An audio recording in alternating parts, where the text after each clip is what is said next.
This is Soul Food during Holy Week of 2022. I actually missed a day yesterday, sorry about that, but this one would have been done on Maundy Thursday. This is actually Good Friday, April 15, so this is the Soul Food for April 14, Thursday, Maundy Thursday. I want to read from the 13th chapter of the Gospel of John. It was just before the Passover feast, and Jesus knew that the hour had come for him to leave this world and go to the Father. Having loved his own who were in the world, he loved them to the end. The evening meal was in progress, and the devil had already prompted Judas, the son of Simon Iscariot, to betray Jesus. Jesus knew that the Father had put all things under his power, and that he had come from God and was returning to God. So he got up from the meal, took off his outer clothing, and wrapped a towel around his waist. After that, he poured water into a basin and began to wash his disciples' feet, drying them with the towel that was wrapped around him. He came to Simon Peter, who said to him, "Lord, are you going to wash my feet?" Jesus replied, "You do not realize now what I'm doing, but later you will understand." "Well, no," said Peter, "you shall never wash my feet." Jesus answered, "Unless I wash you, you have no part in me." "Then, Lord," Simon Peter replied, "not just my feet, but my hands, my head as well." Jesus answered, "Those who have had a bath only need to wash their feet. Their whole body is clean, and you are clean, though not every one of you." For he knew who was going to betray him, and that was why he said, "Not every one of you was clean." When he had finished washing their feet, he put on his clothes and returned to his place. "Do you understand what I've done for you?" he asked them.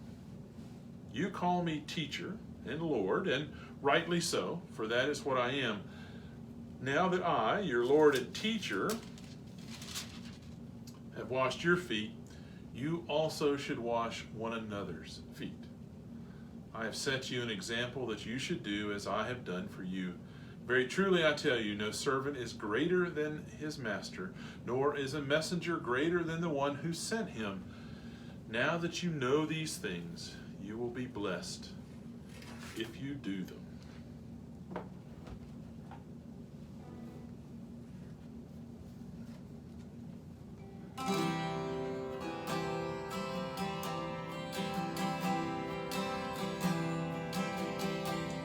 And the call is to community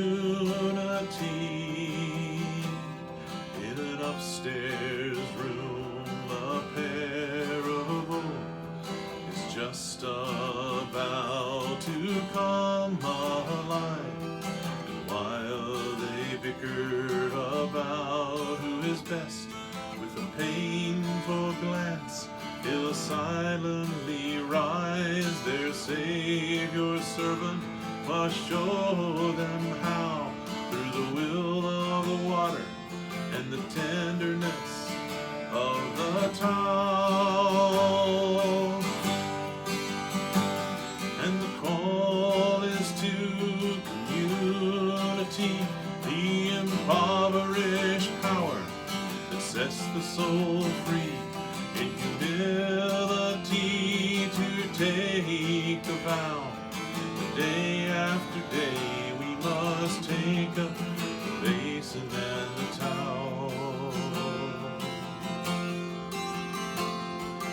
Any ordinary place, on any ordinary day, the parable can live again, when one will kneel, one will yield. Our Savior servant must show us how, through the will of the water and the tenderness of the towel.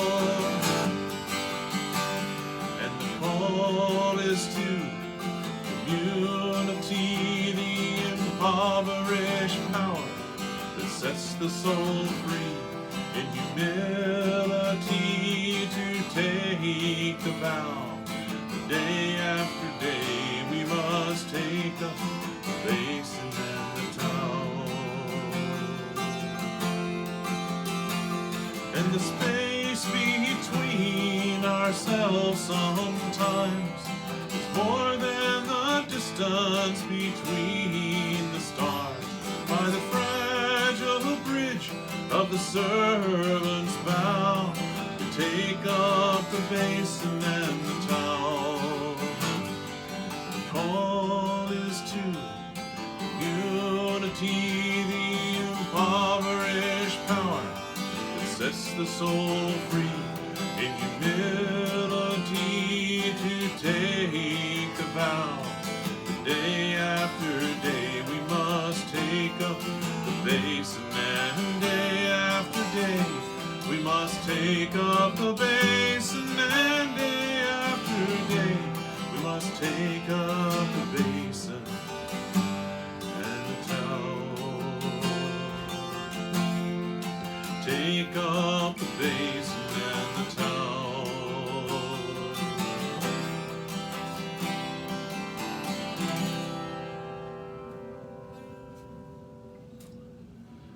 It's a Michael Card song entitled The Basin and the Town, and it speaks beautifully to the 13th chapter of the Gospel of John. Reconciliation with one another, reconciliation with God were certainly the things that Christ lived and died and was resurrected for. If we can remember that, practice that, put it foremost into our lives, we can have peace. I wish